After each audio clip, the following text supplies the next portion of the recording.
Comment sais-tu que tu as raison? Cette objection tombe dans la catégorie de la connaissance. Voici comment la réfuter. Objection typique. Il y a des millions de personnes qui croient avoir trouvé la vérité. Comment sais-tu que c'est toi qui as raison? Comment sais-tu que ton Dieu est le bon? Ma réponse. Parce que il est le seul qui existe. Réponse typique. Tu parles d'un argument. Et Allah. Les musulmans sont aussi des théistes et eux ils disent que c'est Allah qui est le seul Dieu qui existe. Ma réponse.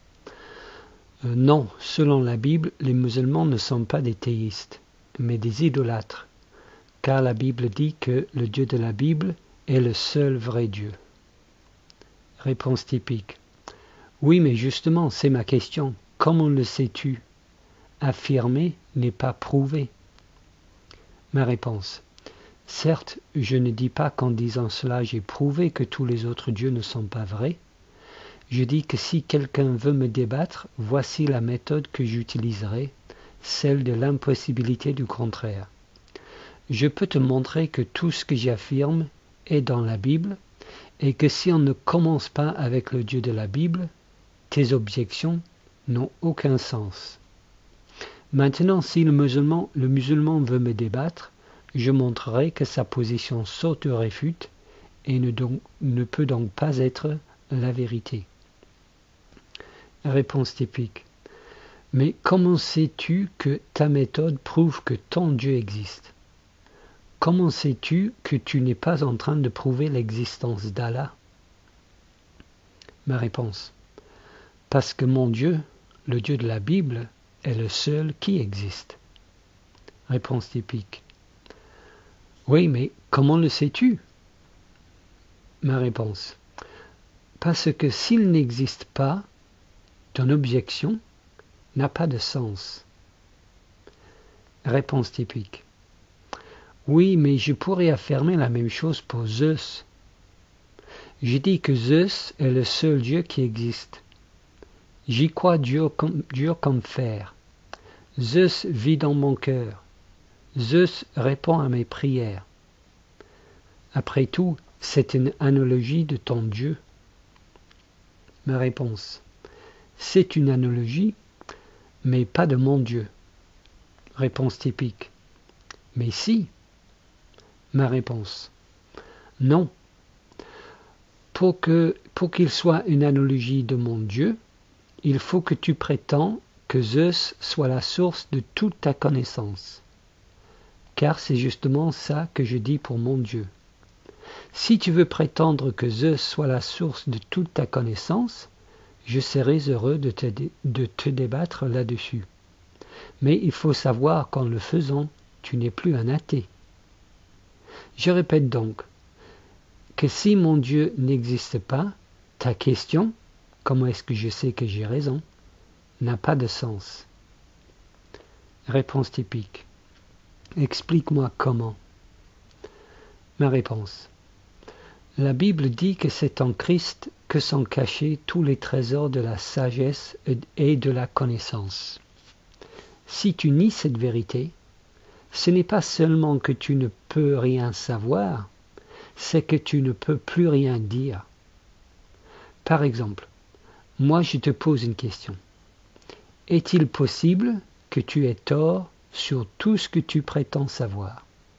Est-ce que c'est possible que tu as tort sur tout ce que tu prétends savoir? Réponse typique. Non, pas sur tout.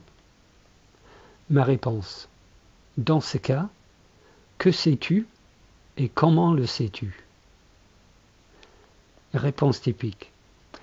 Je sais que tu me parles là tout de suite. Ma réponse. Comment le sais-tu? Réponse typique. Parce que je te vois et je t'entends. Ma réponse. Et comment sais-tu que ce que tu vois correspond à la réalité? Réponse typique. Parce que je l'ai testé et je l'ai prouvé. Ma réponse. Et tu le testes comment? Réponse typique. Avec mon raisonnement. Ma réponse. Est-ce que tu penses qu'il serait juste pour moi de dire que tu testes avec tes sens, que tes sens sont fiables, et que tu raisonnes, que ton raisonnement est valide? Réponse typique. Non, pas d'accord. J'analyse les choses et par observation et expérimentation, je conclus avec le temps que ce que j'expérimente est globalement conforme à la réalité. Ma réponse. Oui, mais tu testes avec tes sens, non? Réponse typique. Oui. Ma réponse. Et tu raisonnes avec ton raisonnement, non? Réponse typique. Bien sûr. Ma réponse. Donc, tu testes avec tes sens que tes sens sont fiables, et tu raisonnes que ton raisonnement est valide. Ne vois-tu pas la circularité de ta preuve? Dans ce cas, je répète ma question. Que sais-tu et comment le sais-tu? Réponse typique. D'accord, bon, disons que je ne sais rien. Ma réponse. Est-ce que tu sais que tu ne sais rien? Réponse typique. Très drôle.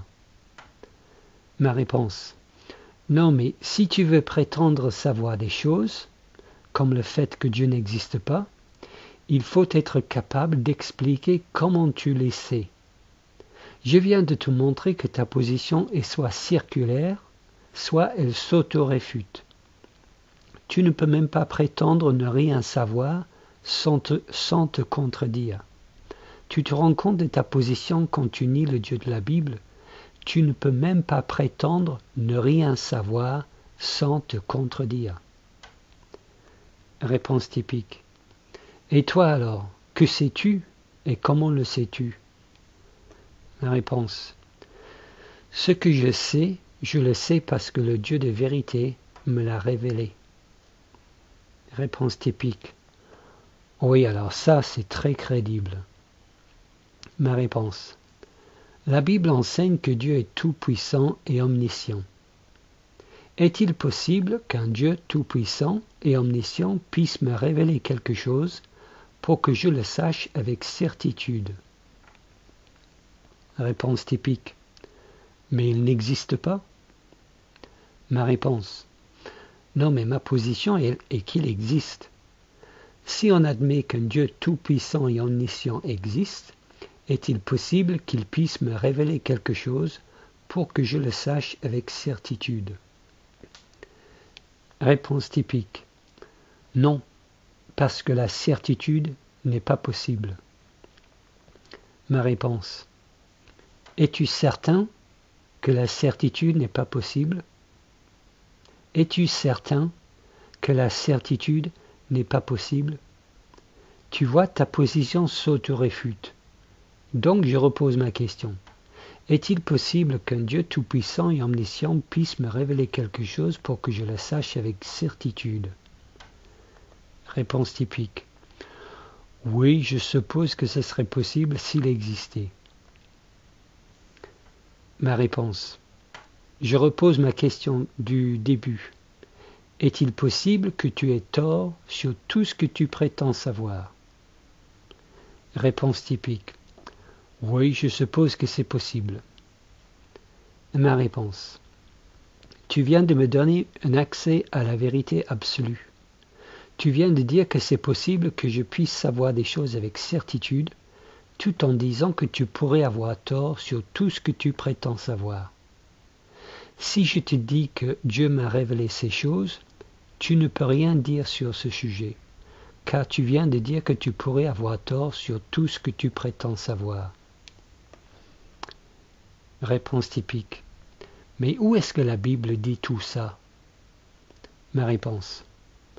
La Bible dit que tous les hommes ont la connaissance de Dieu dans leur cœur. Si tu nies cette réalité, tu te places dans une situation qui est intenable. Si mon Dieu n'existe pas, tu es réduit soit à fonder toute ta connaissance sur un raisonnement circulaire, le fait de raisonner que ton raisonnement est valide, soit tu es réduit à l'auto-réfutation, car tu ne peux même pas dire que tu ne sais rien, car tu sais au moins ça. Mais le fait est que tu sais au fond de toi que tu sais des choses.